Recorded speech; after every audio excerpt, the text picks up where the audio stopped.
आज की हमारी कहानी है कर्जा कौन देगा। बहुत पुराने समय की बात है। एक गांव में गंगा राम नाम का एक भला आदमी रहता था। गंगा राम बहुत भला आदमी था। हमेशा अपनी क्षमता की सीमाओं से भी बाहर जाकर लोगों की मदद करने का प्रयास किया करता था। गंगा राम के 3 पुत्र, 2 भाई और एक बेटी थी। एक दिन दुर्भाग्यवश भले आदमी गंगा राम का देहांत हो गया। अंतिम संस्कार करवाने गंगा राम के सभी नात रिश्तेदार पहुंचे। पंडित ने रस्म पूरे किए। अर्थी सजाई गई। गंगा राम को अर्थी पर लिटाया गया।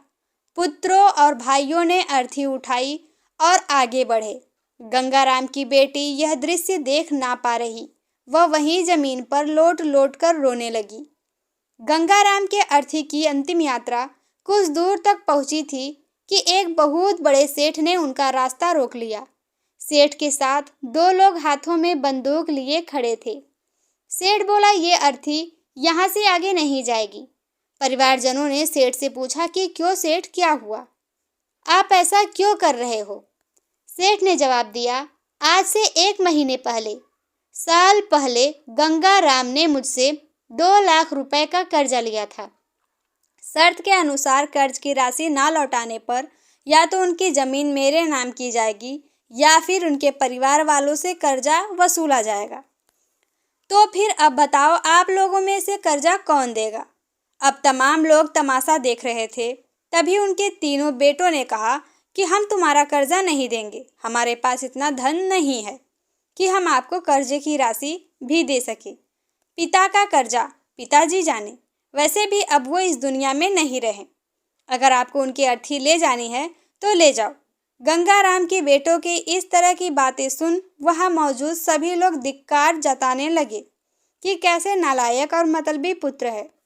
इस तरह गंगा राम के बेटों ने कर्ज वापस करने के लिए तो अपने कदम पीछे हटा ही लिए थे। तभी गंगा राम के भाइयों ने भी कह दिया कि जब बेटे कर्जा नहीं दे रहे तो हम क्यों किसी का कर्जा भरे। अब गंगा राम की अर्थी को वहां रुके बहुत देर हो गई थी। तभी यह गंगा राम की एक बेटी तक पहुंच गई। वो भागे भागे अपने पिताजी की अर्थी तक पहुंची।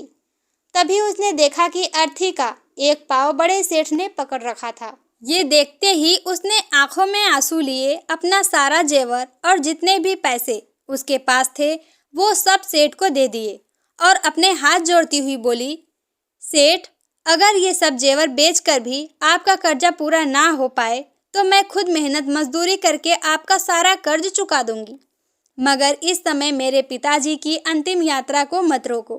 तभी उस सेठ ने अर्थी का पाँव तुरंत छोड़ दिया और बोला, अरे नहीं बेटी, तुम्हें ये सब करने की कोई आवश्यकता नहीं है, क्योंकि सच्चाई ये है कि मुझे एक समय में पैसों की बहुत ज़रूरत थी।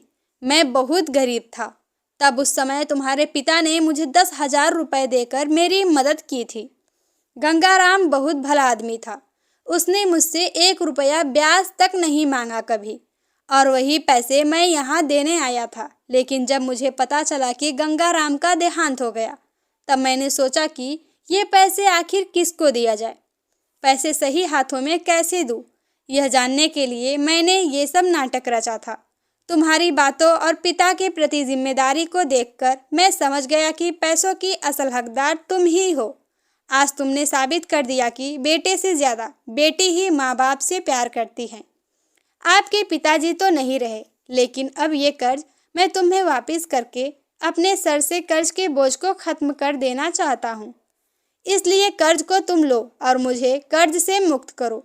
सेठ बेटी को पैसा लौटाकर और अपना आशीर्वाद देकर वहां से चला गया। यह सब देखकर गंगा राम के बेटे और भाइयों का सर शर्म से नीचे झुक गया। तो दोस्तों, इस कहानी से आपकी क्या राय है, हमें कमेंट में ज़रूर बताएं। और आशा करती हूँ कि ये वीडियोस पसंद आई होगी। हमारे वीडियोस को लाइक और चैनल पर नए हो तो चैनल को सब्सक्राइब कर लें।